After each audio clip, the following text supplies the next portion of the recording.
Olá pessoal, bem-vindo a mais um podcast, Case de Sucesso.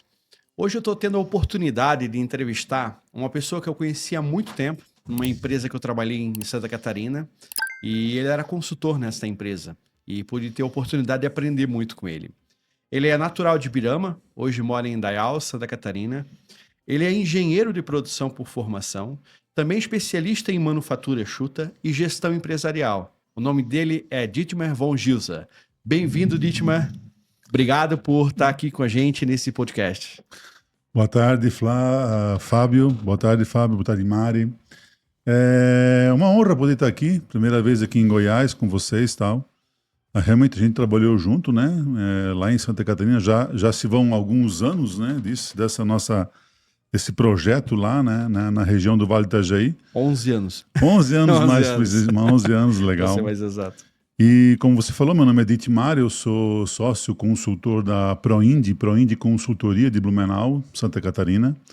Somos uma empresa de gestão, de implantação de sistemas de gestão, sistemas de melhoria de processos. E hoje, né, com as ferramentas que nós mais trabalhamos é a questão realmente da manufatura enxuta. E o que a gente vai conversar um pouquinho hoje é sobre tempos e métodos, né? Porque a gente tem aí programados para Goiânia aqui um treinamento de formação de cronometristas, de cronoanalistas e tal, que também é uma ferramenta que a gente trabalha bastante dentro da consultoria, porque ela nos traz uma segurança, né, do tempo padrão. Vamos falar um pouquinho sobre isso, né? Sobre a questão da formação do tempo padrão. E sim, a Proindi já está há 32 anos na estrada. Nesse tempo todo, não vou aqui te dar o número exato, mas em torno de 80 projetos diferentes foram trabalhados. Grande parte deles na indústria do vestuário, na indústria têxtil e outros segmentos também, né? Porque nossa região lá do Vale do Itajaí, em Santa Catarina, é uma região basicamente têxtil, muito forte ainda. Mas também temos vários outros segmentos que a Proindi também atua. Mas a sua história, ela começou no têxtil, né? Sim, na realidade, eu trabalhei como funcionário na companhia Hering, né, antiga companhia Hering, na Hering de Blumenau. Eu entrei lá em 87, né, já se vai bastante tempo. E dentro da companhia Hering, eu fui trabalhar numa área onde que era uma área piloto dentro da fábrica. Porque a Hering, naquela época, já tinha uma diretoria, já tinham gestores que davam uma importância muito grande para essas ferramentas de gestão. Na época não se falava de Lean Manufacturing, se falava de Just in Time. E a Hering, inclusive, investiu muito nessa questão, mandou diretores para o Japão para conhecer as ferramentas que nós, no Ocidente, estávamos começando a conhecer aqui, né? A Hering foi uma das pioneiras em fazer essa questão de trazer essas tecnologias de fora, esses processos, sim. né? Fábio, teve um período que a Hering montou um sistema, uma equipe de melhoria de processos, que era formado pelo meu atual sócio na Proindi, que é o Cláudio Russi, e eu era um analista, tinha lá 25, 27 anos, tal, trabalhava lá como analista de processos e implantava ferramentas do Just in Time, do famoso, antigo Just in Time. Kanban, 5S, troca rápida, MPT. A ferramenta que eu mais trabalhei realmente foi o Kanban, tá muito forte, né, na questão de PCP e de planejamento de fábrica e tal. Já está falando de um tempo que não existia computador, basicamente. Sim, tinha uns arcaicos, tínhamos, mas né? eles tinham que rodar à noite, né? Girava à noite para de manhã cedo ter as planilhas. Então era uma época um pouco diferente. Nós estamos falando de coisa de mais de 30 anos atrás, realmente os recursos eram outros. Mas enfim, foi um período muito bom e teve uma ferramenta que a Hering implantou na época, Fábio, que foi a célula de costura. Porque antes, né, do advento dessas filosofias de trabalho, os grupos eram muito grandes, né? As costuras eram grupos grandes e as pessoas trabalhavam meio que individualmente e tal.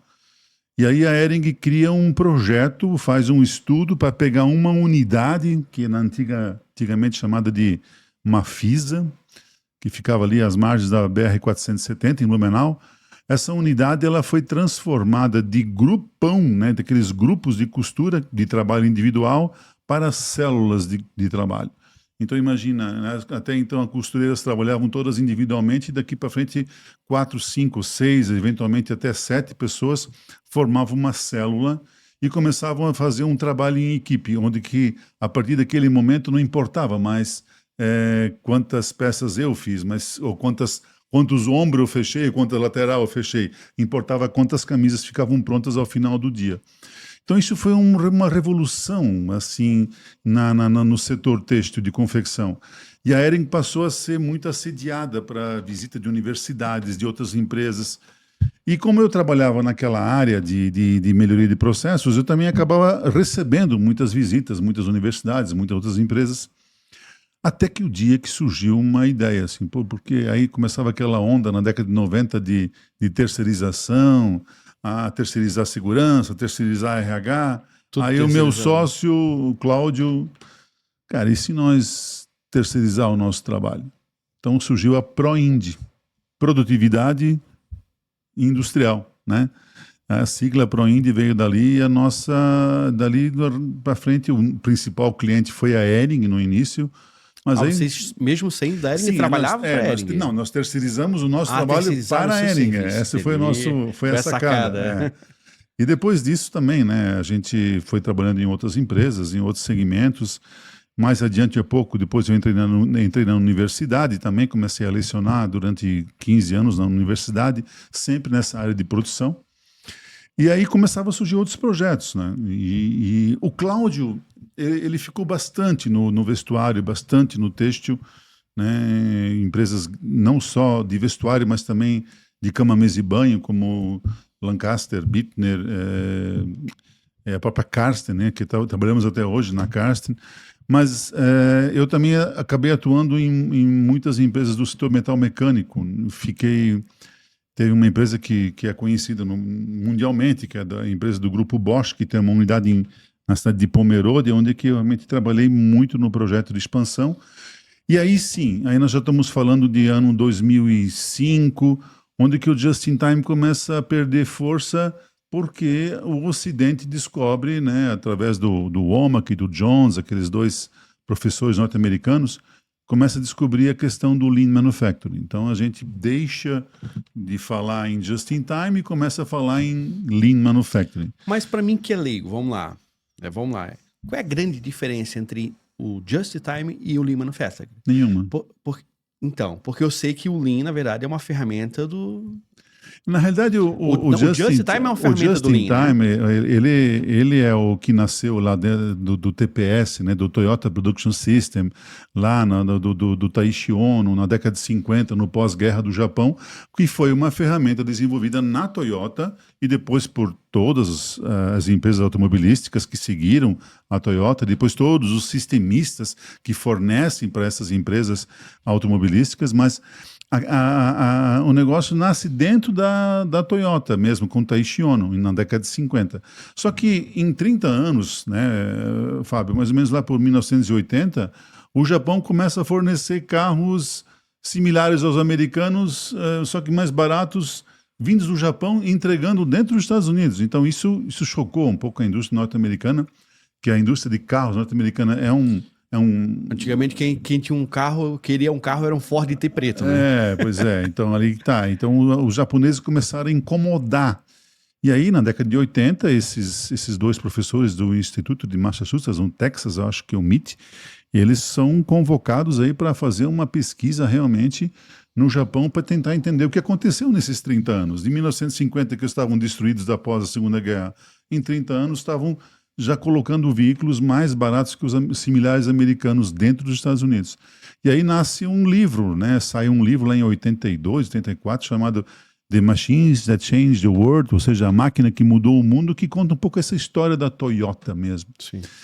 E ali, né, e até aproveitando um gancho, né, se você entrar lá nas entranhas do Just-in-Time, do Lean, você vai encontrar muitas vezes a palavra padrão.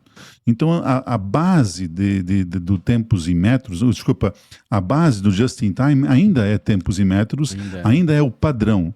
A Toyota trabalha muito com essa coisa do padrão. Essa é o que a ProIndy segue, essa questão dos padrões, de criar os procedimentos, os padrões, o tempo padrão. Então, a ideia do tempos e metros nada mais é do que, primeira coisa, definir o melhor método. Segunda, medir, estabelecer o tempo de fazer uma operação. E terceira, medir o desempenho. As pessoas nós temos que medir os desempenhos dos processos. Ou as pessoas, elas precisam saber se elas estão atingindo as metas ou não atingindo as metas. Porque assim, né, muitas vezes as pessoas trabalham o mês inteiro e não sabem se foi bom ou se foi ruim. Então essa é a sacada que teve lá desde o Just in Time, depois nós migramos aí, vamos falar assim, para o Lean Manufacturing e tal, mas hoje isso tudo são ferramentas e a base ainda é o estudo de tempos e metros. Hoje nós estamos estudando inteligência artificial, mas mesmo assim eu ainda preciso saber quanto tempo demora para fazer essa tua camisa, né, polo verde aqui e tal. Se eu levar mais do que 10 minutos, eu estou fora do mercado. Então essa tua camisa vai levar 8 minutos e meio. E se a gente for ver hoje, né, essa questão de tempos e métodos, sequência operacional, balanceamento de célula, custo-minuto, ela é muito comum no sul do Brasil, né? Existem empresas, inclusive, que quando vai contratar facção, negocia o valor do minuto, não o valor da peça. Porque a peça ela já tem o seu tempo com base na sequência operacional, que tem que ser comprovada ali no chão de fábrica, né? Uhum. Mas quando a gente vem aqui pro Centro-Oeste, nós estamos aqui em Goiânia, quando a gente vai pro Nordeste, já não é uma cultura tão comum, né?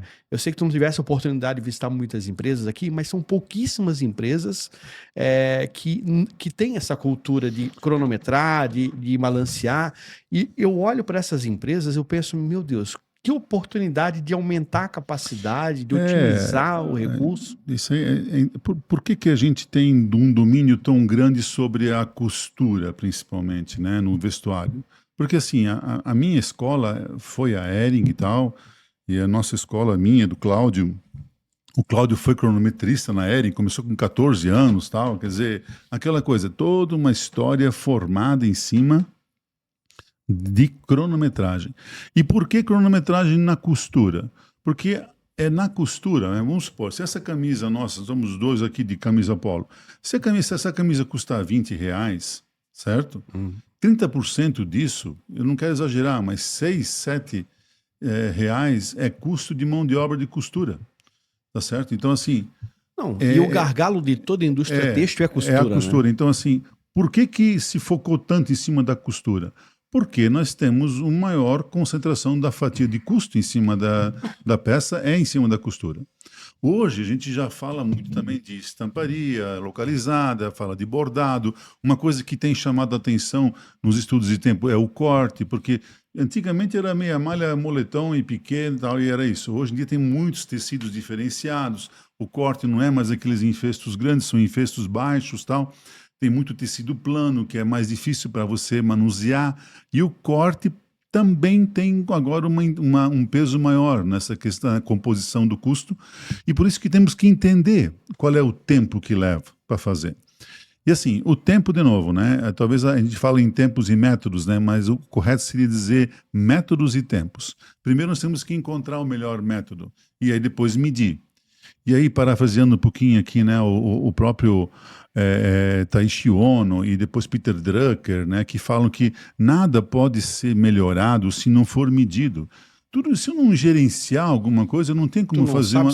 para ir para cima ou para baixo. Então, assim, o objetivo essencial de tempos e métodos, do tempo padrão, é fazer gerenciamento, fazer gestão. Claro, tem uma série de outras utilidades. Eu vou fazer o custo da peça, eu vou dimensionar minha fábrica, eu vou comprar máquina, eu vou contratar pessoas com base em tempos e metros. Mas o essencial é fazer a gestão da fábrica. Qual é a minha eficiência? Qual é a minha produtividade? Onde é que eu estou perdendo? A gente fala muito em cronometrar as pessoas trabalhando, mas a gente vai tratar isso no treinamento, Flávio, amanhã, nós temos que cronometrar as perdas também do processo. Tu falasse a palavra antes, né, gargalo, né? Então isso também é uma ferramenta. A teoria das restrições, a TOC, a teoria das restrições, ela parte daquela teoria do Goldratt, né? E você, se você quiser acelerar a fábrica, acelere o gargalo. Sim. Mas aonde está o gargalo? Claro, tu podes ter uma noção olhando lá o processo que tem mais material parado, vamos falar assim. Querendo ou não, quando a gente fala em gargalo, a gente está saindo do Lean Manufacturing, né? Só que é uma ferramenta que se acopla, se junta também, isso né? hoje Complementa, em dia, né? Hoje em dia a gente trabalha essas ferramentas todas em conjunto, não tem uma coisa ou outra. Nós temos que encontrar... Não é soma, competição. Né? A gente tem que pegar e ver o que é necessário para a empresa, tá certo? O que às vezes, claro, a gente tem que respeitar um pouco, é isso que a gente trabalha muito na ProIndy, é que se você olhar o Lean Manufacturing na sua essência lá da Toyota ou do metal mecânico, só vai produzir a hora que o cliente pede, ou seja, é produção puxada, o tal do Kanban. Só que isso no texto não se aplica. Não se aplica. Então, assim, eu faço coleção, eu tenho que apostar na frente, eu faço o primeiro giro e sem venda. Não, então o lead time de 60 dias com a malha em casa. Então, assim, isso a gente tem que respeitar as diferenças que tem desse segmento, porque no metal mecânico eu concordo, eu trabalho em várias metal mecânicas ainda hoje. É sempre essa questão, eles conseguem fazer isso mas dentro da filosofia mesmo, tá? Eu não sei se eu tô certo, mas eu sempre falo o seguinte, que não há processo mais complexo do que a confecção. Porque tu falou em metal mecânico, né? Se eu chegar lá e olhar um estoque de ferro, quanto tem lá? Tem, sei lá, 3.452 kg e 200 gramas. Agora, se eu chegar e olhar uma pilha de malha, quantos quilos tem lá? Depende, como é que tá o clima? Ele tá seco? Ele tá úmido? Porque varia, né? Não é uma ciência exata o texto, né? Sim, não, nós temos muitas variáveis, né? Eu sempre brinco, né? Porque eu trabalhei uma época na Serra Gaúcha, lá numa fábrica de ônibus chamada Marco Polo, que é uma das maiores fábricas de ônibus do Brasil, na realidade. Eles devem fazer, em média, 35 a 40 ônibus por dia hoje. Mas é mais fácil fazer um ônibus do que essa camisa aí. É mais fácil. Aqui não tem ônibus de verão, de inverno, de primavera, verão. Não, e ônibus outra, é ônibus, né? Não é a pessoa que dita o ritmo, é a máquina, né? A pessoa tem que dar conta da máquina. Né? Tem as duas coisas também, mas assim, aquela coisa da linha branca, né? Trabalho muito na linha branca, sei lá, ar-condicionado, fogão. E assim, aquilo vai ser produzido durante um período, é uma série que vem, e depois nunca mais vai ser feito, né? Esse microfone, ou essa câmera tal, essa TV, ela não vai mais ser repetida. Então, a linha branca, ela é mais fácil, né? É mais previsível fazer a programação. Consegue programar melhor um PCP, não tem tantas variáveis, né? E lógico, né, Fábio, vem as estratégias também. Hoje a gente trabalha muito essas estratégias comerciais. A questão você falou do Lean, né? O Lean, ele foca 3 pontos essenciais, que é a qualidade, o custo e a entrega. Então, o custo, a qualidade é aquela história. Se eu não tiver qualidade, eu estou fora do mercado. Nem é mais um diferencial, é quase que um pré-requisito. O custo é que tem a ver de novo com a história da produtividade, da eficiência e do tempo padrão. O custo, porque o custo no têxtil ou em outros segmentos passa pela questão do aproveitamento dos recursos, né, de máquinas, de pessoas. E claro, né, temos a entrega. Se eu tiver um item de qualidade, tiver um custo, uma eficiência boa e tiver estratégias de produção interessantes, eu vou assegurar a minha entrega. Eu trabalho, por exemplo, em segmentos de cerâmica de mesa, cerâmica fina de mesa, louça. A entrega é fundamental, porque também eu tenho datas aí durante o ano, tem Dia das Mães, tem Natal. Uma curiosidade, estás falando ali... do têxtil foi para uma fábrica de ônibus, depois foi para uma fábrica de geladeira, agora está falando de cerâmica. Tudo isso se aplica Lean? Tudo é a mesma metodologia? Tudo usa cronoanálise? Tudo, né? Tudo são processos, né? Cada um tem as suas particularidades e tal. Mas ou seja, tudo input, proxies, output. Isso, tudo é processo. Isso é uma das vantagens de trabalhar 30 anos, 32 anos na consultoria. Tu acaba vendo muita coisa, né? E isso foi implantado em fábricas, como eu falei, muito do vestuário, mas eu trabalhei na Perdigão, né, matadouro de suínos, por exemplo, né? Então eles matam 3.000 por dia, 1.500 de manhã e 1.500 à tarde. Tem tempo padrão para matar, tem fila para... Então, tem tempo padrão para matar um suíno e às vezes não tem tempo padrão para costurar uma peça, né?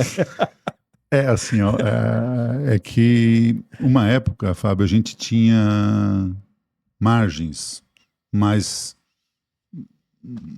diria, não é que nunca sobrou, mas era um pouco mais leve, mais suportáveis. Eu conseguia absorver algumas ineficiências, certo? Hoje nós estamos chegando num ponto que a gente não vai mais conseguir absorver essas ineficiências. E a ideia não é trabalhar mais rápido, não. A ideia é trabalhar melhor, é eliminar os desperdícios mesmo. Onde é que eu estou perdendo tempo? Onde é que eu estou perdendo movimento? Então, assim, às vezes a gente acha, mas as pessoas não podem parar. Não, elas têm que parar. Eu sou a favor de fazer microparadas antes, fazer 2 microparadas por turno, tal. Antes do intervalo, fazer uma parada, aí vem o almoço, tem mais uma depois, porque assim, ó, as pessoas precisam ter um ambiente de trabalho adequado. Então, essa história de tempos e metros, isso não fui eu que criei, isso coisa de mais de 100 anos, nós estamos falando de coisa de 120 anos atrás. E já na época se avaliava a questão da luminosidade, a questão da temperatura, a posição, a ergonomia, o peso, a fadiga. Então a gente vai ver no curso quais são essas fadigas que são aplicadas, quais são os percentuais de fadigas que têm que ser aplicadas a cada característica de trabalho. Então, o que é o tempo padrão? É uma quantidade de tempo exata, medida em segundos ou centésimos, que tu vais ter que ter, ou minutos, para fazer uma operação. Uma pessoa treinada, qualificada, com as condições ideais, com a matéria-prima ideal, com a máquina ideal. O tempo padrão, ele é sempre das condições ideais. Hoje Tá eu fui. O Tempos e Métodos, a cronoanálise, ela nasceu através do mapeamento de micromovimentos, toda a parte de ergonomia e ajustes, né? Hoje eu vejo muitas técnicas diferentes sobre tempos e métodos, né? Então eu tive a oportunidade de conhecer pessoas, empresas, né, que não usam micromovimento, mas usam apenas o tempo cronometrado por operação. E eu recentemente tenho visto empresas que elas trabalham por perímetro costurado também. Então ela usa meio que um padrão, por exemplo, assim, para fechar lado de 40 centímetros é tanto, então para 50 eu vou lá e jogo uma regra de 3 e calculo o tempo. A gente sabe que não é uma ciência exata, porque se a gente for estudar um micromovimento, tem o setup dos micromovimentos, que é alcançar o pacote, pegar, colocar ao lado, abrir, toda aquela parte que a gente não considera no rateio, mas também, assim, se tratando que antigamente a Hering, por exemplo, ela pegava a fábrica, uma célula, às vezes elas faziam camiseta branca um mês inteiro, né? Sim. E hoje uma célula, às vezes, gira 2, 3 modelos no mesmo dia, né? Sim. Como é que eu trago essa realidade da Hering lá de 30 anos atrás para nossa realidade agora, com lotes menores e produtos mais complexos? Essa questão que você falou é interessante, né? O nosso treinamento aqui vai ser sobre cronoanálise, que é uma das maneiras de você definir o tempo padrão.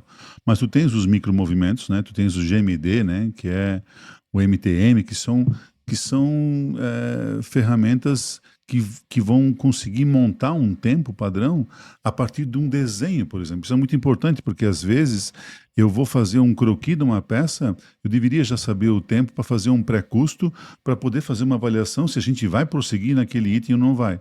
Então, assim, realmente as empresas hoje, inclusive várias empresas de software, inclusive, né, elas têm no seu banco de dados já essa questão dos tempos, dos micromovimentos. A única diferença é que tem que ter pessoas, de novo, para montar essa sequência operacional, esses micromovimentos, porque ele vai detalhar realmente num nível muito baixo. Por exemplo, apanhar 30 centímetros, né?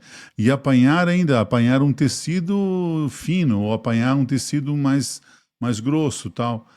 Posicionar aqui no calcador, tal. Aí apertar, tal, costurar 10 centímetros, ajustar de novo. Cada uma dessas ações vai ter um tempo pré-definido, como tu falou, há muito tempo atrás, assim, realmente isso já foi calculado. E, de novo, independente do que vai ser produzido, se Se é um carro, se é um computador ou se é uma camiseta. Por exemplo, tu vai fazer uma fábrica da Boeing, né? A Boeing faz um avião lá nos Estados Unidos. Eles não têm cronometrista. Eles não vão cronometrar para fazer um avião. Eles fazem um avião por dia, praticamente, certo? Tem 25 mil funcionários. Mas ali são tudo micromovimentos. Eles sabem o tempo que demora para fazer um avião. Eles sabem quantas pessoas eles precisam contratar. Sem ter que cronometrar. Sem cronometrar, pelos micromovimentos. Então, para fazer um avião, para fazer uma casa, para fazer um prédio, para fazer uma rodovia, para fazer um navio. Mas tu sabes que eu era consultor da Cisplan e eu implantava tempos e métodos, né? E eu justamente falava isso, que através do micromovimento a gente consegue tirar o tempo de uma peça sem ter um cronômetro, né? Aí o dono da empresa disse, não, beleza, então vem cá, Fábio. Ele era uma fábrica de cueca, tinha mais de 30 anos, e sempre fizeram aquele modelo, né? Então vamos lá filmar só aquelas operações Sim. lá e vamos para a sala lá para ver se realmente bate. E nós filmamos todas as operações e fomos desenhando as operações através dos micromovimentos e o tempo bateu. Sim, mas é um trabalho árduo, né? Árduo. Árduo. Muito É árduo. árduo no começo, né? Sim, Porque no começo, é. quando tu não tens nada, tu parte do zero, realmente, né? Mas, por exemplo, hoje, na empresa, eu já chegava com uma carga de 17 mil Não, é operações possível, sim. É possível, prontas, sim. vamos É dizer possível, assim. não é Que ele possível. dava pequenas adaptações nas E como eu operações. falei para ti, o pessoal usa muito, né? Tem softwares, né? Para calcular isso, inclusive, principalmente para chegar no tempo estimado, né? No tempo, no pré-custo que a gente fala, sabe? Antes do custo da peça, eu preciso ver para fazer esse estudo de viabilidade, porque como eu falei, na indústria do vestuário, aí, de novo, né? Depende da empresa. Se é uma empresa que tem coleção própria, tal, ela vai fazer, as estilistas vão desenvolver em cima de um orçamento, né? Eu preciso atingir um certo volume de faturamento, um certo volume de produção. Claro que ela tem uma peça mais elaborada, ela tem uma peça de entrada, uma peça intermediária, e tudo isso passa por aqueles gap, né, de avaliação, aqueles varal com os pré-custos. Isso, a peça nem foi feita ainda. Ou se foi feita, foi só feita uma peça foto, tal, uma peça piloto, tal, para depois passar por esse crivo ali, para ele separar, esse aqui vai entrar, esse aqui não vai entrar, tira esse debrum, esse viés aqui, ou bota aquela etiqueta ali e tal. Vão fazendo esses ajustes para definir quais peças vão para a coleção. Mas eu preciso ter um pré-custo lá, eu não tenho nem como cronometrar isso, porque eu não tenho um volume peça, ainda. né? E aí, geralmente, a gente vai fazer a cronometragem, a conferência da cronometragem, lá no mostruário. Que aí são 60, 80 peças, a gente faz uma conferência e tal. Mas hoje, já na indústria do vestuário, isso na costura já está bem dominado. O que pega também é os demais processos, né? Estamparia localizada, bordado, estamparia, corte, e, enfim, acabamentos, embalagem, que aí a gente não tem tanto esse histórico ainda, prontos, esse histórico ainda. né? Mas na costura tem um histórico bem grande já. Eu fiquei curioso com uma coisa. Você falou que a Hering começou lá com a questão da célula, lá em 1980, ela vai pedrada, né? E aí eu sei que existem vários formatos de célula. A gente teve a oportunidade de trabalhar na Brandili junto e lá é a célula U, né? E para mim, das que eu conheci até hoje, é a melhor célula que tem. A minha opinião particular, vamos dizer, que eu tenho a célula em linha, a U, enfim.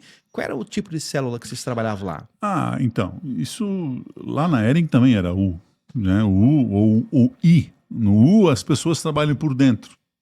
Esse conceito do formato em U, com os costureiros trabalhando por dentro da célula, ele nasceu da indústria automobilística de novo. Porque como na indústria automobilística as máquinas eram muito grandes, as pessoas para poder fazer o processo de ajuda, o trabalho em equipe, para fazer o balanceamento, se fossem andar por fora iam demorar muito, então a célula caminhava por dentro.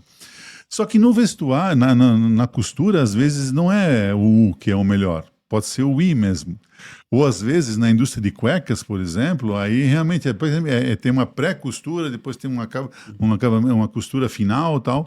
É um formato um pouco diferente. Então, cada tipo de condição em produtos que eu tenho, por exemplo, em produtos rápidos, né, em peças infantis, sei lá, peças simples, básicas, 4, 5 minutos, com poucas costureiras, o U é o melhor. Quando eu preciso fazer grupos maiores, ter uma pré-costura, às vezes pode ser uma linha, o layout pode mudar Mas um o que eu pouco. percebo muito de diferença, vamos supor, quando a gente fala em U, tu balanceia a máquina de acordo com a operação, de acordo com o balanceamento da peça em si, né? Então é a costureira que muda de posição. Sim, ela tem mais de uma máquina, às vezes tem 3 máquinas, né? Isso, às vezes tem 3 máquinas. E assim, ó, a costureira, ela já bota na banqueta da próxima costureira do lado. Sim. E quando é uma célula em linha, eles acabam botando aquela mesa no meio, que a pessoa vai empurrando aquela peça. Então o balanceamento fica um pouco abstrato ali também, Ele né? fica um pouco difícil, mas às vezes, por exemplo, numa de novo, né? Isso depende um pouco do que está sendo costurado, né? Peças grandes, peças pequenas, tal. Às vezes a mesa de apoio precisa ter, ou pelo menos aquele braço, né? De apoio precisa ter, tal. Mas vai depender um pouquinho do tipo de produto, né? Ou do artigo, né? Por exemplo, numa linha que nem a Karsten, que tá cama, mesa e banho, já não pode ser. Aí não é em U, né? Aí é diferente por causa do tamanho dos lençóis e das toalhas, enfim, Sim. né? E o que tu acha do sistema VAC? Então, isso eu conheci o sistema VAC na Dudalina, né? Há muito tempo atrás, lá quando a gente trabalhava na Dudalina. Eu confesso dizer para ti que depois disso eu nunca mais vi, tá certo? Mas ele é um balanceamento também, ele cria meio que acaba fazendo um lote padrão Só, ele é de atravessamento só realmente, para quem tá? não entende do sistema VAC, né? Imagina o seguinte, que tu tens 9 horas dentro da tua jornada de trabalho. Essas 9 horas você quebra em cargas de 30 minutos. Então você tem 18 carrinhos. Então existe um setor de preparação anteriormente que vai separando as peças, os aviamentos, as linhas para 18, de acordo com a quantidade de peças que tem que sair a cada meia hora. Tem que sair 20 peças a cada meia hora. Então é 20 peças num carrinho, são 18 carrinhos preparados e aqueles carrinhos vão andando em microcélulas, né? Sim, eles acabam forçando um pouquinho essa questão do ritmo, né, das pessoas, né? Um problema é quando ele tem o VAC ele tem um pré-requisito. Sabe qual é? Não. Baixa rotatividade. Tá certo? Se eu tiver que ter muita curva de aprendizagem, quando tem, por exemplo, na nossa região, não sei como é que está hoje aqui, né? Na nossa região, hoje, a gente tem uma dificuldade um pouco grande com mão de obra mesmo, tá? Tu sabes que eu vi o sistema VAC em uma empresa, e essa mesma empresa lá em Minas, essa mesma empresa tinha Kanban. Tu já viu algum Kanban em texto? Mas Kanban com cartãozinho mesmo? Sim, porque na realidade a caixa vazia volta e já vai enchendo, né? Não era caixa. Não era caixa. Essa empresa ela só fazia camisa social masculina, né? Então, por exemplo, ela só cortava exatamente o que vendia. Se ela vendeu uma camiseta preta, ela vai cortar uma camiseta preta. E como é que ela fazia para dar volume? Primeiro, ela etiquetava todas as peças e juntava em pilhas e ia fazendo cartãozinho Kanban. Então, para fechar essa costura de cima da gola é 50 peças por hora, cada 50 e um cartãozinho Kanban. E outro cartãozinho Tá, ela Kanban. fazia o balanceamento. Fazia o balanceamento nos cartãozinhos de Kanban para pré e depois na costura usava o VAC. E de novo, assim, essa questão de definir esses padrões, tal, tudo é possível. A questão é se as pessoas vão atingir a eficiência, tá? Porque se uma pessoa, de novo, a história do gargalo, né, voltando um pouquinho, se uma daquelas pessoas lá não conseguirem fazer, toda a cadeia acaba sendo prejudicada. Então, a vantagem da célula é que no sistema VAC o trabalho em equipe fica um pouco prejudicado. Não sou contra, absolutamente não sou contra. Mas o trabalho de célula, o trabalho de equipe fica prejudicado. Porque assim, qual é que é o conceito da célula?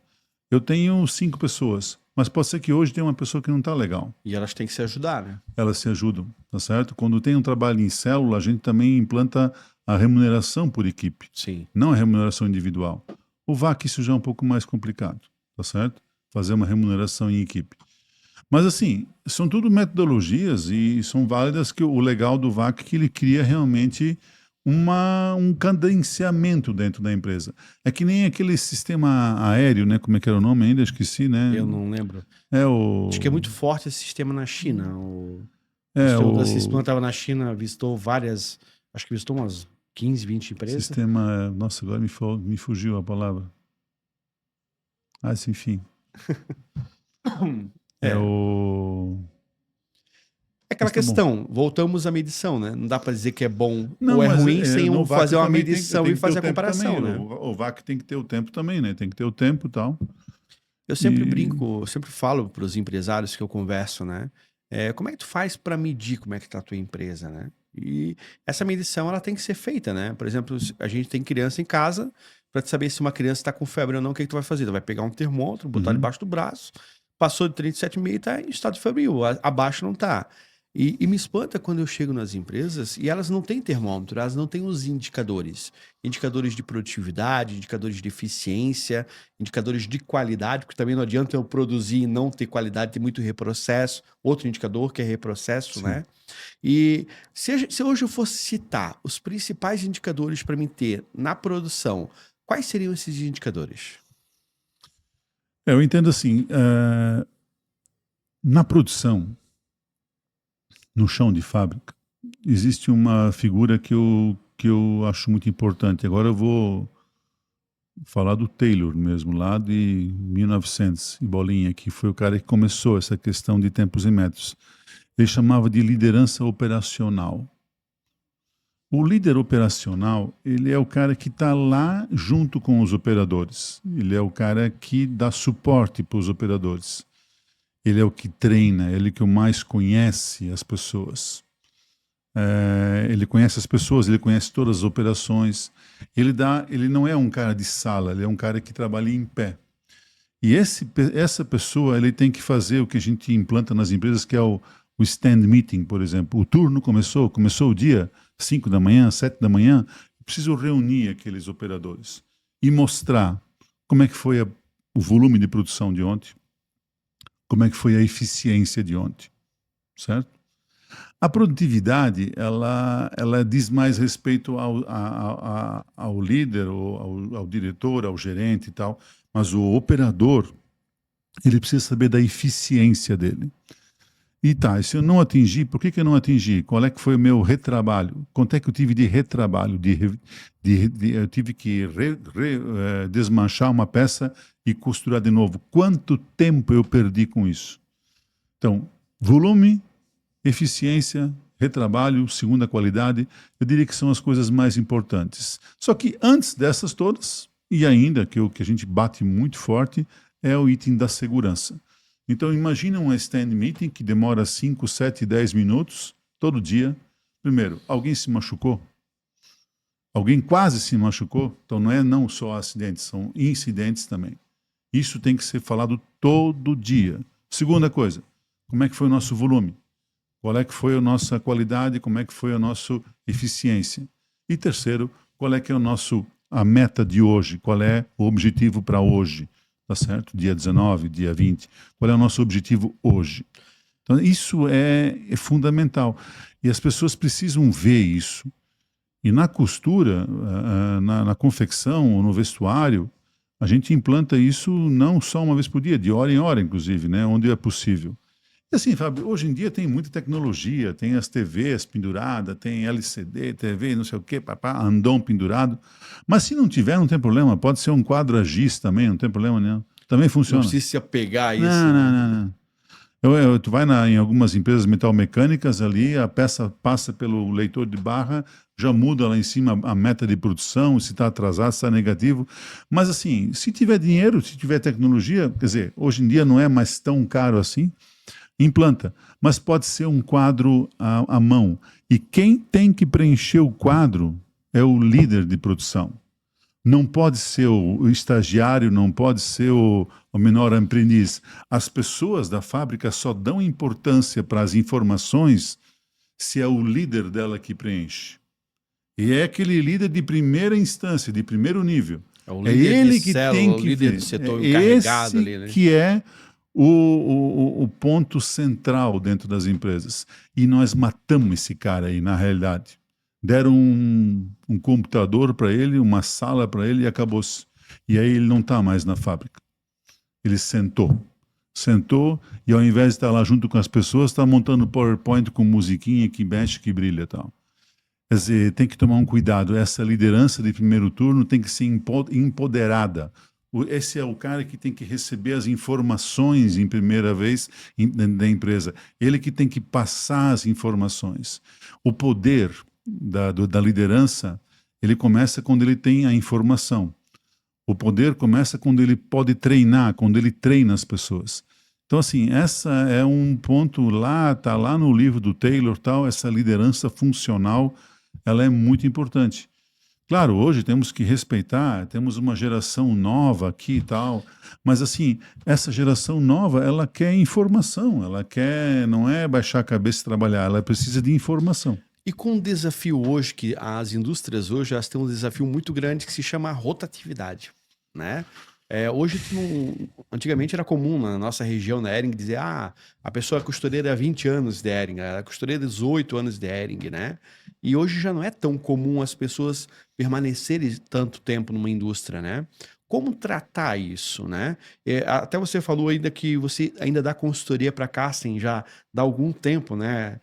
Então, há uma necessidade de sempre estar buscando essa reciclagem, sempre estar insistindo na ferramenta para não se perder aquele processo. Como é que o empresário hoje consegue tratar isso?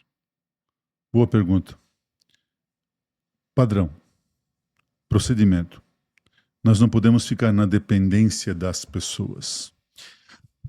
O know-how não pode ficar na cabeça do colaborador. Independente da função, pode ser um operador, como pode ser um gestor, pode ser um analista, pode ser um gerente. Eu não posso ficar na dependência da pessoa. Eu preciso procedimentar as empresas. Então, assim, eu não preciso me certificar de ISO 9000, mas é nesse modelo da ISO mesmo. É o que eu ia falar, a ISO ela entra muito forte nisso. Sim, é procedimento. A documentação, procedimento, auditoria do procedimento. Né? Algumas empresas que, eu já vi disso também, né? Algumas empresas que são obrigadas a implantar a ISO pelas exigências dos clientes, elas fazem às vezes uma coisa meio pro forma só. Mas quem usa a ISO 9000 como uma ferramenta realmente de padronização de processos, de criar os procedimentos e as instruções de trabalho, ela se salvaguarda dessa rotatividade. Tu não vai conseguir segurar todo mundo o tempo inteiro. Então, assim, tem algumas coisas que a gente trabalha em paralelo dentro das empresas, na consultoria, porque a nossa consultoria é uma consultoria de gestão. Então, assim, por exemplo, cargos e salários. Salário motiva? Eu diria que não. Tá certo? Motiva os 2 primeiros dias do mês. Então assim, porque se tu der 10% de aumento pro cara, para ti é muito, para a empresa é muito, e o cara no mês seguinte já absorveu, aquilo lá já achou um jeito de gastar. Agora, o que desmotiva, Fábio, é a falta clara de um plano de cargos e salários. Então, as empresas elas têm que implantar um plano muito claro de cargos e salários. Eu trabalho muito aquela pirâmide, sabe? Aquela pirâmide, a base da empresa. A empresa tem 100 funcionários. Se é uma costureira trabalhar pela polivalência, quantas máquinas ela vamos supor, opera. a empresa tem 100 funcionários. 50 vão estar lá como operador 1. 30 como operador 2 e 10 como operador 3 e, sei lá, mais, ou 15 como 3 e, agora já me pedi na conta, e 5 como operador multifuncional, que são aquele líder operacional. Então, assim, para a pessoa sair de operador 1 para operador 2, ele tem que ter tempo de empresa, tem que ter polivalência, tem que ter, enfim, basicamente polivalência. E tem que ter vaga. Eu não posso aumentar o custo daquele setor, daquela empresa. Entendi. Tem que ter a vaga. Não é para todo mundo, é para Cara, mas aí a pessoa chega assim, mas eu sou operador 1, já tenho polivalência, já tenho tempo de casa, eu não vou ser operador 2? Não, por enquanto não, porque não tem vaga. Então eu vou embora. Eu vou embora. Não tem o que fazer. Mas a falta de uma política clara, isso desmotiva. Então, assim, eu vejo muitas empresas que criam essas políticas, criam programas também de reconhecimento, enfim, nós temos que criar cada vez mais um ambiente favorável, tá certo? Tu é a favor do prêmio de produção também, da meritocracia? Eu sou a favor de tudo, assim, prêmio de produção, PPR, tudo isso eu sou favorável. Agora, para quem é de chão de fábrica, para o operador, se a gente puder implantar alguma coisa que venha num período mais curto, por exemplo, porque eles são é mais imediato. Quando eu faço uma eficiência boa e eu tenho uma qualidade boa, eu pudesse ganhar um prêmio de produção, não um PPR, um prêmio de produção, de Eu vejo muitas produtividade. empresas, inclusive estava no Nordeste há pouco tempo, e algumas empresas estão trabalhando bem forte lá, o prêmio de produção semanal. Então, tipo assim, eu não preciso atingir a meta do mês, eu atingi a meta da Sim. semana, porque, como tu falou, é muito imediato, e assim, ó, às vezes, se tu faz a meta do mês, cara, a primeira semana tu pegou uma pedreira, ela pegou um produto ruim, a produção caiu lá embaixo, tu já perdeu um mês, se desmotiva a turma. Assim, não, pelo menos salva as outras 3 Não, semanas, tu né? até pode fazer assim, né? É que, assim, vamos lá. É que a gente está numa região onde está tudo muito formalizado, nada é informal, tudo muito formal, né? Eu não posso ter nada informal. Então, assim, eu até posso fazer mensal, ou até em alguns lugares eu faço trimestral para não correr um risco disso ser incorporado eventualmente. Mas, assim, tu podes fazer o pagamento mensal, mas a medição é diária. Então, todo dia a pessoa vê quanto é que deu. E o que deu eu não perco mais. Certo? Então, se hoje não deu, não deu. Mas se amanhã deu, eu ganhei aquele 1. A pessoa tem que sair e ir embora da empresa. Hoje eu ganhei R$12. Hoje eu ganhei R$15. Hoje não deu nada. Não deu por quê? Não deu porque arrebentou muita linha, não deu porque tem um artigo complexo. Assim, ó, o prêmio ele não pode sair da margem. O prêmio tem que sair, tem que ser fabricado, ele tem que ser gerado pelas pessoas.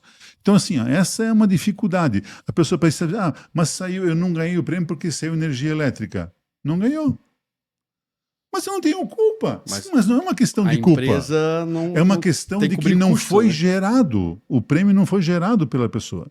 Então isso tem que ser muito bem explicado, muito bem trabalhado. E assim, mostra todo dia o resultado. Então tu não é a favor de descontar, quando eu vou falar com prêmio de produção, descontar, acabou a energia, quebrou a máquina. Claro que desconta. Não ganha? Não ganha, né? Não, claro que não ganha. Tu considera o tempo parado também. Claro, óbvio. Sei lá, vamos lá, de repente acontece muito, né? O corte errou lá na hora do corte lá e a pessoa tem que corrigir na tesoura. Então ela não consegue fazer a eficiência porque ela tem que arrumar o defeito do corte. Ela merece perder o prêmio? Claro que merece. Claro que merece perder o prêmio. Porque se tu pagar... uma briga entre os setores. Sim, mas esse é o objetivo. Esse é o objetivo. Porque se tu abonar isso, quando é que eu vou resolver o problema do corte? É aquela questão de cliente-fornecedor interno, claro. Né? Onde que eu tenho que exigir do meu fornecedor. Aí o líder operacional tem que chegar lá no encarregado de fábrica, no encarregado, e falar, o pessoal está berrando aqui porque o corte está mandando coisa errada. A função do supervisor, do gerente, é ir lá brigar com o teu fornecedor interno, porque senão os problemas não se resolvem. E a empresa paga, né? Sim, aí daqui a pouco tu tá pagando um monte de salário e tá dando prejuízo. Aí fecha a empresa. Legal, né? Essa não é a ideia. Não. Verdade, verdade. Então, assim, eu também sou muito a favor do prêmio produção, né? Quando eu falo sobre a questão de tempos e metas, eu sempre digo, vamos precificar em cima de uma eficiência, que seja de 70, seja de 80. Então, se tu precifica, vamos supor, em cima de uma eficiência de 70, o que ultrapassou 70, aquilo é lucro, né? Sim, então, por que não dividir? Deixa um pouquinho para as margens de segurança da empresa e rateia o resto entre a equipe, né? Assim, a gente tem que ter o tempo padrão para conseguir medir essa eficiência. E daqui a pouco tu vai criando um histórico de eficiência. Por que é difícil buscar 100% de eficiência? Porque o tempo padrão ele é montado com as condições ideais. A máquina perfeita, a matéria-prima funciona todo certinho, os aviamentos tudo em dia, certo? Operador treinado. Por isso que no dia a dia acontecem os problemas, tá certo? Tem manutenção, tem quebra de máquina, tem falta de aviamento, tem problema na etiqueta, tem problema no fio, problema na linha, não sei o quê, problema disso, problema daquilo, problema de treinamento, de desenvolvimento, turnover, e eu não consigo atingir aquela eficiência de 100%, eu consigo 70%. Então, assim, o próprio PCP, ele programa com base no 70%. Qual é a eficiência padrão hoje? 75%.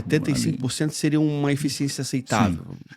Assim, quando a gente está em processos mais enxutos mesmo, tal, mais afinados, a gente mede, no metal mecânico, a gente usa um indicador que é o OEE, que é o Overall Efficient Equipment, que é uma eficiência global dos equipamentos. E ali leva em consideração a disponibilidade. O que é disponibilidade? Tu tens lá um turno de trabalho, 480 minutos. Quantos desses 480 a máquina ficou disponível para trabalhar? Ou a equipe ficou disponível para trabalhar? Porque às vezes pode ter tido uma preventiva, pode ter uma manutenção, alguma coisa. Então, quanto tempo ela ficou disponível para trabalhar?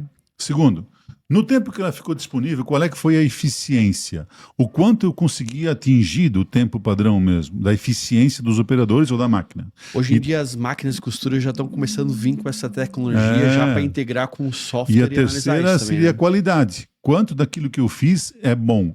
Então tu multiplica a disponibilidade vezes a eficiência vezes a qualidade e gera o OEE. Um OEE de classe universal hoje é 85%. Mas aí eu estou falando de empresas padrão mundial, assim, sabe? Agora, Um eu negócio já fui em meio... empresa também que foi totalmente o inverso. Dizer que uma célula dá 120% de eficiência. 120 não, mas 105 já vi. 105 já vi E isso. eu bati o relógio e dá certo. Acontece que se uma equipe é pequena, 4, 5 pessoas, se eu tenho as máquinas realmente muito bem afinadas, muito bem reguladas, se o talhado tá correto, se a linha está correta, e se há uma sinergia, um treinamento muito forte entre elas, as pessoas conseguem passar de 100 eventualmente, tá? Eventualmente. Não é sempre, tá? Eu queria que tu explicasse um pouco para mim qual é a diferença entre interferência e concessão. Está no curso amanhã, tu vai fazer o curso Ah, também? vamos. Mas hoje se estima Interferência é o seguinte: interferência da máquina, concessão das pessoas. das pessoas, né? Certo? A gente usa como padrão 13% de concessão quando eu analiso a interferência individual da máquina conforme a regulagem, né? Eu vejo que algumas empresas, todo mundo tá indo pelo atalho, né? Então não usa, acaba não utilizando a Assim, interferência da máquina, utilizando como concessão 20%, exemplo. é assim, né, Fábio?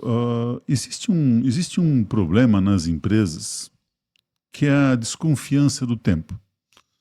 A fábrica diz que não consegue fazer, o dono não sabe se acredita naquele tempo. E sabe qual é o motivo? A gente faz esses atalhos assim.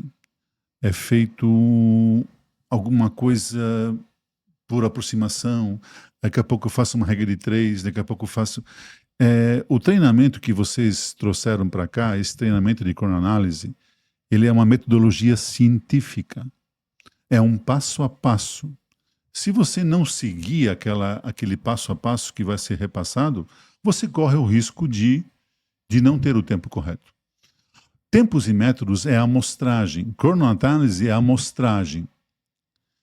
Eu nunca vou ter 100% do tempo correto. Ele vai estar sempre entre 90% e 95%. Agora, se eu não seguir uma metodologia que é definir a concessão correta, analisar as interferências e, principalmente, tomada de tempo, quantos ciclos tomar, tá certo? Esse que vai ser o foco do treinamento.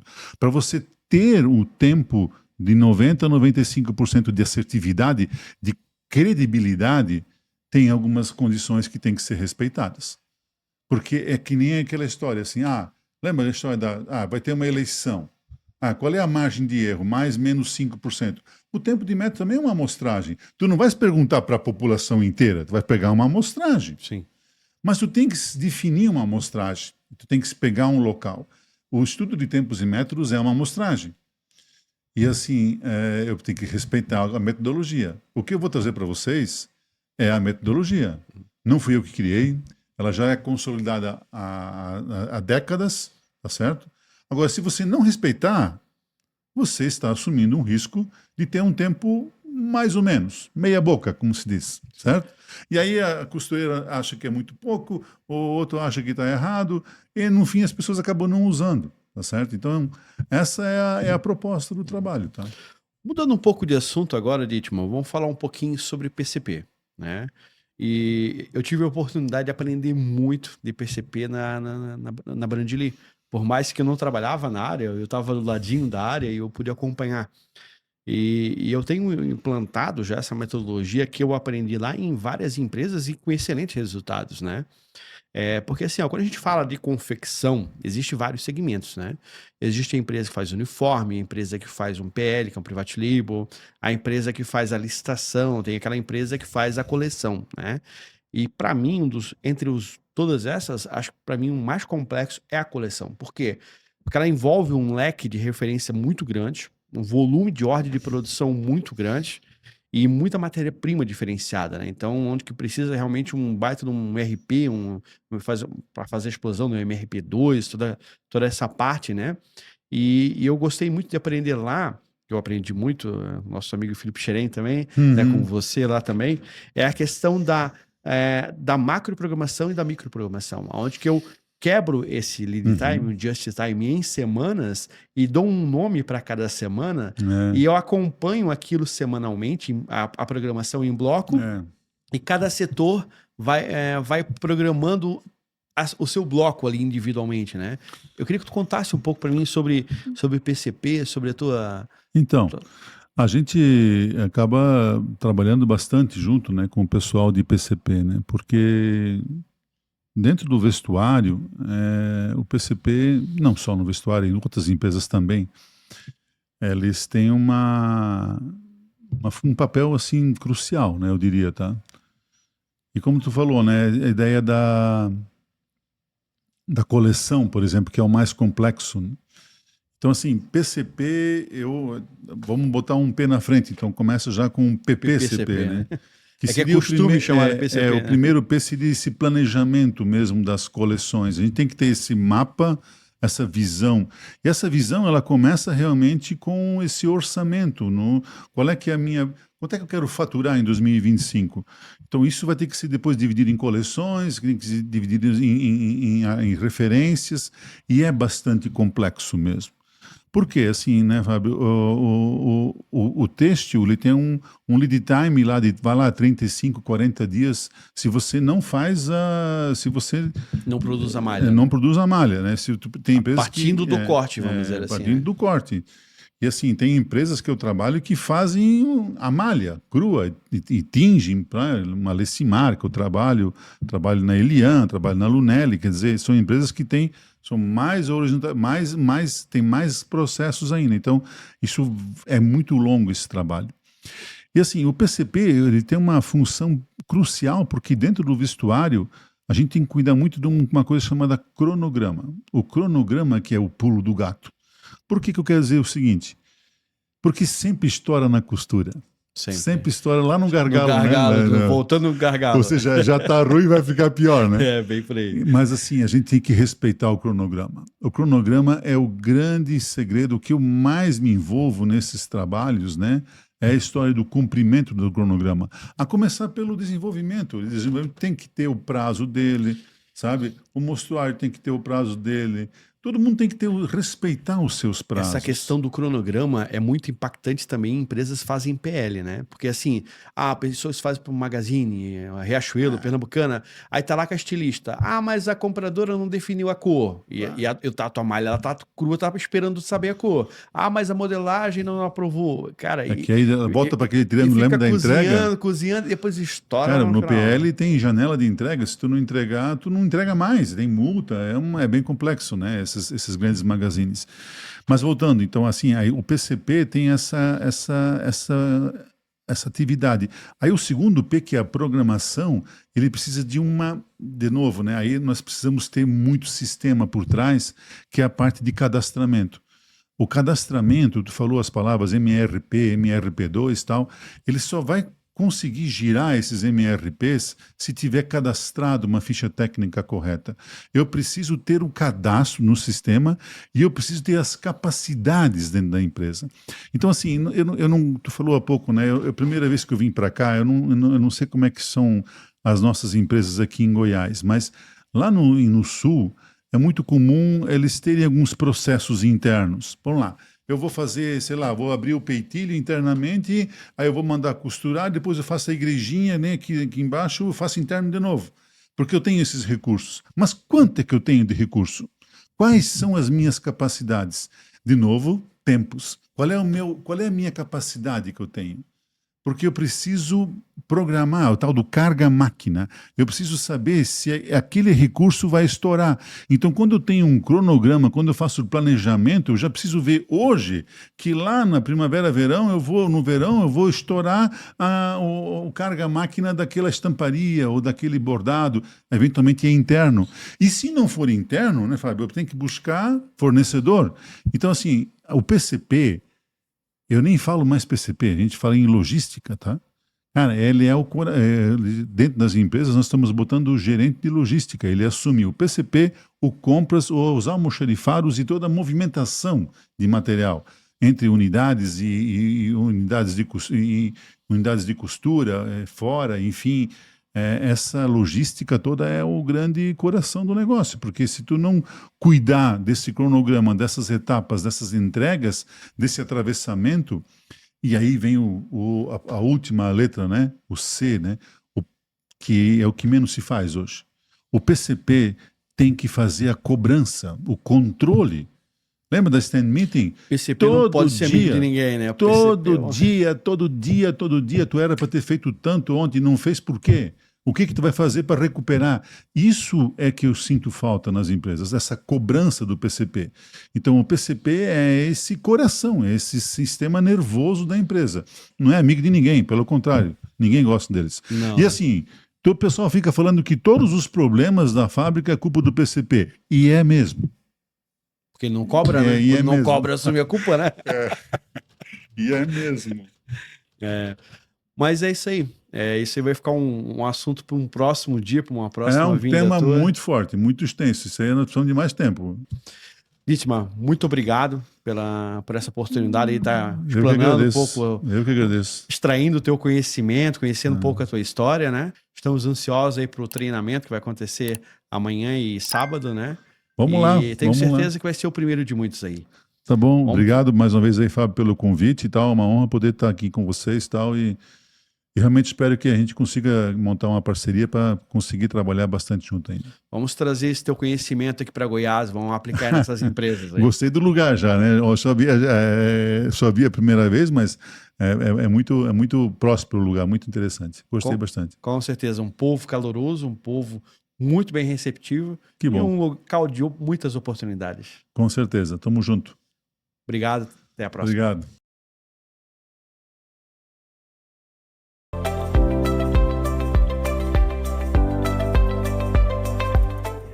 Me abriu muito a cabeça, não tinha muito entendimento em questão de tempos e nada, né?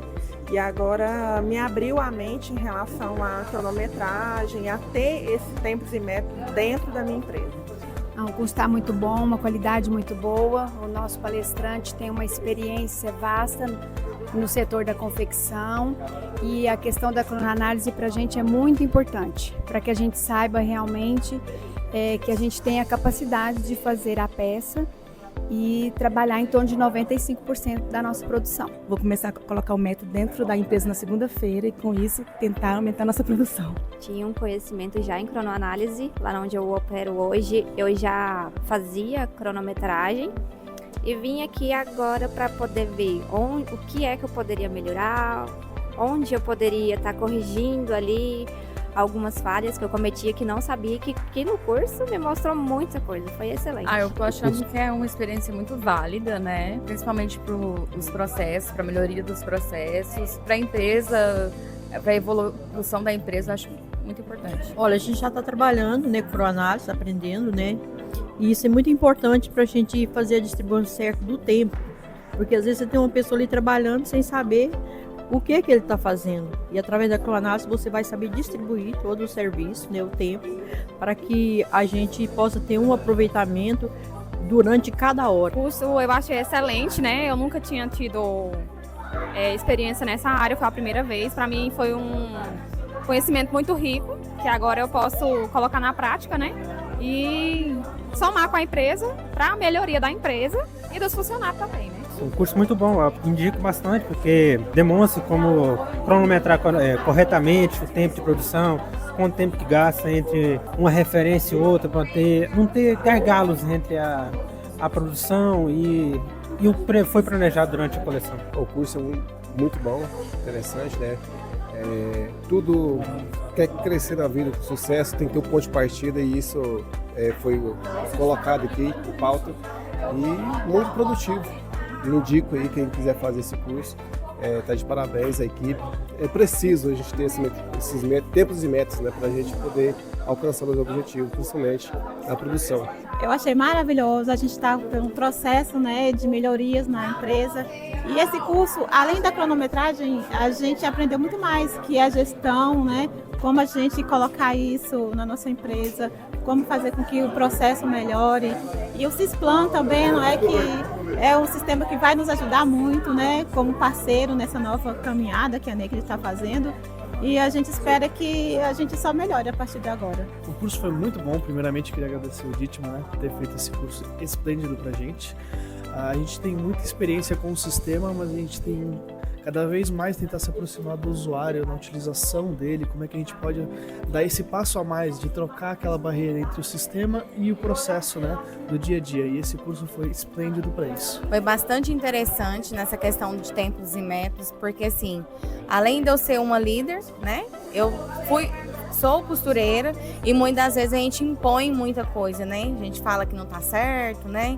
Então assim, a gente conhecendo, a gente não vai ficar mais questionando, né? A gente vê que tá certinho, então assim, não tem toda aí um passo a passo para não ficar com erros, né? Então isso foi muito interessante para mim. Foi a tua primeira experiência em Goiânia?